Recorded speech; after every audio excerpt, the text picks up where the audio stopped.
Hey guys, I'm Jake. It's Jake from State Farm. This is the first episode of what I hope to start as a video series for the blog Decidespace that I've been working on.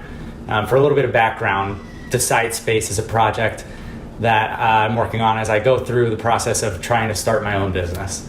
I want it to be a resource for entrepreneurial and creative minds alike, where they can hear and learn from interesting and exciting perspectives in business and really just goal achievement overall. So for this first interview, I talked to my friend Mike Hurley. Mike is one of those outside of the box thinkers. He's one of those people who, when you talk to him, you just think like, I wish that I always thought like that. But it's a good opportunity to talk to him because it really expands your mindset when you get to have a conversation with someone who thinks creatively. I'm hoping that some of his creativity and ability to find a problem and solve for it in a way that people care about wears off on me. And the reason I'm sharing this conversation is because I believe it can be helpful for others too. Anyways, Mike is the founder of a software product startup called WarmUp, among other things, which he will explain in the video in a bit. I'll also put a link to the website he mentions in the description of this video. Mike was a philosophy major in college, and I think that some of that contributes directly to the way that he talks. He talks about business and problem solving and creating the best iteration of yourself, which is such a technology / philosophy nerd thing to say. Nerd! And that's why we're friends. Unfortunately, since this is my first video, I seriously screwed up the audio, and there's some demonic screeching sound. So I had to cut out like 2/3 of the interview. No! God, please, no! But I think what I was able to extract is still very meaningful and helpful to anyone who wants to start something on their own and see it through to completion. Hey, Mike. How's it going, man? Good, pretty good. So figured we could have a quick talk about what you've been doing and kind of the focus of Decidespace. The blog is kind of following your dreams and embracing these kind of journeys that we have of doing something that you're really interested in. So I thought he would be a good example for that. So I'd love to hear some of your background, some of the story about that, kind of your interests, and then what you've done to act on that. Just to give everybody an idea, WarmUp is a software application. It's a software product company that I started back in 2015. And it's a product specifically that helps companies start referral programs that they use with their customers and their partners and their employees. But we basically help companies put an advocacy program in place that drives referrals to their sales team, that the sales team can then work and turn those leads into new customers and generate more revenue for the business. So the website is sendwarmup.com. You can go there and read more about it, but it's a software product, so it's a SaaS product. And when we started it back in 2015, we were learning at the time. We were learning all about referral automation software, which is kind of the category that it fits into. And I've been in sales for 10 years. I've been in software for right around 6 years, and what I kind of experienced is that sales reps don't ask for referrals very often. If they do it, it's kind of ad hoc and haphazard at best. And what I also found is that sales managers often don't have any visibility into how many times their sales team is asking for referrals or how many referrals are actually being generated by their sales team. And they don't have any visibility into how many of those referrals are actually converting into new revenue for them. So some of the problems that we're solving for a company or a business is that we're giving their sales leadership visibility into how many referrals are being generated and how many referrals are being asked for. And, at the end of the day, we're helping them increase the amount of sales that are coming from referrals, which increases the revenue being generated for the business. How long did it take, you think, until you knew that this idea was going to happen, that it was something that was a viable idea, there was a market for it? So we knew that we were entering an existing market. Referral automation software is a known thing. We just thought that we could, you know, do it better for a certain portion of the population that buys this type of software.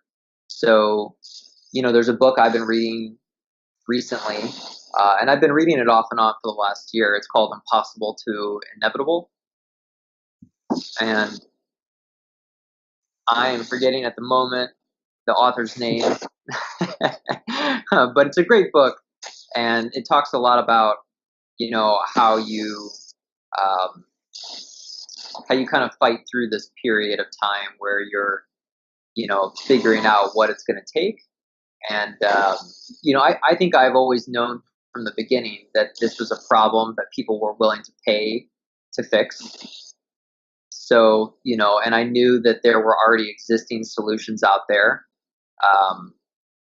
And I thought that I thought there was a better way to provide the solution. So I wanted to resegment an existing market, and do a better job for a specific subset of customers. I mean, I think that making referrals for people generally is a process that people don't enjoy. I think it's really hard and uncomfortable. And so, my kind of intrinsic motivation is to create a process for people to make referrals for each other that's not awful. Sure. Yeah. Like I want to see that happen, not only for businesses but also for individuals. So I kind of have a long-term goal of solving that challenge, not only for businesses but also for individuals. And if you're making referrals from one business to another, you're still doing that.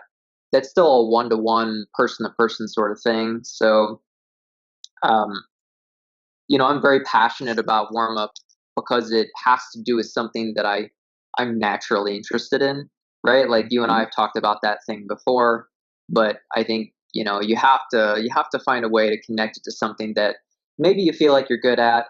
And, because you're good at it, you have a natural interest in it, and, you want to help other people with that thing.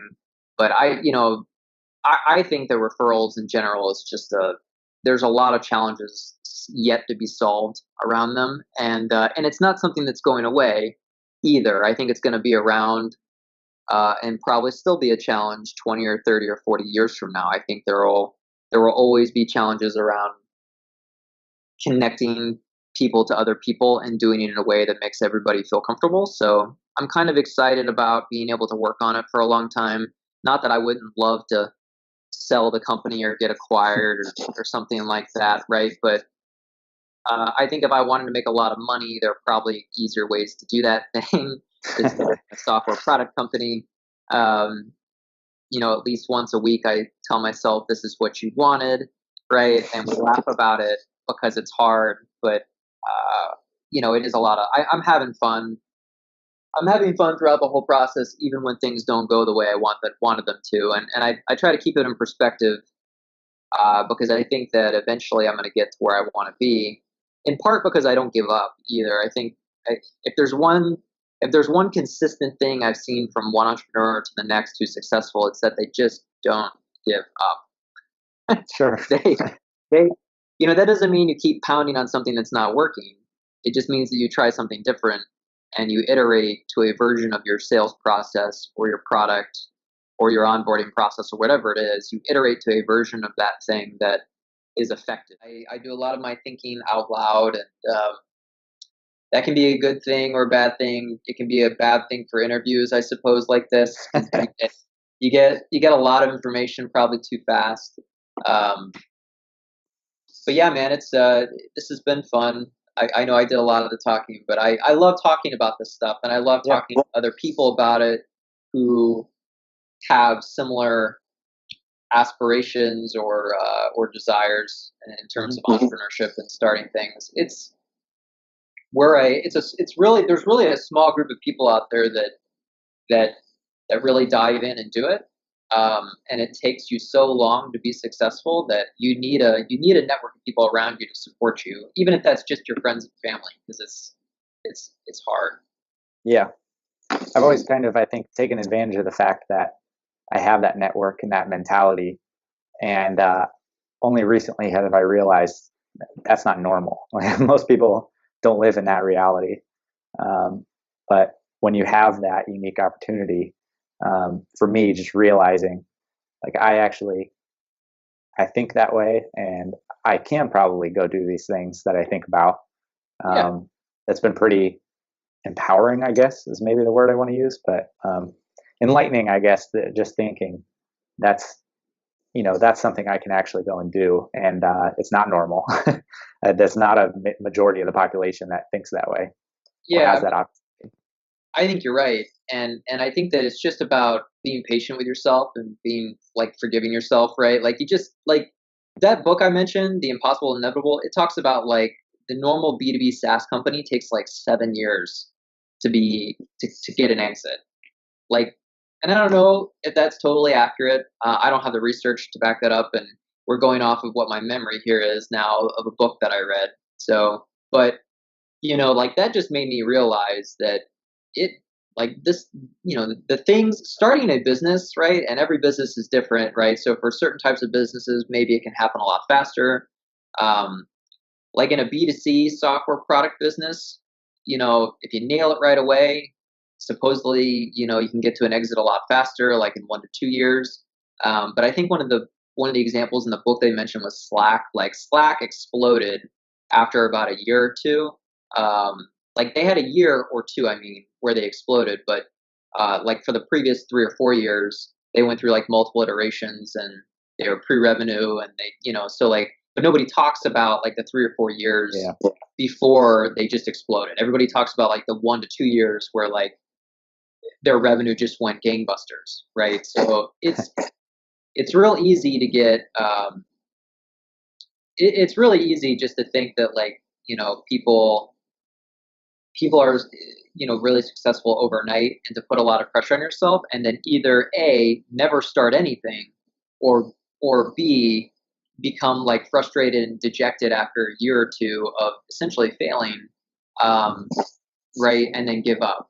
And I don't think that's the right thing to do. I mean, in some cases maybe you should like try something else, or if you do a whole bunch of interviews and you realize that I was wrong about there being an opportunity here, then maybe you do go try something else. But if you want to be an entrepreneur, you got to figure out what is a way for me to do that thing, because there's just so much opportunity out there.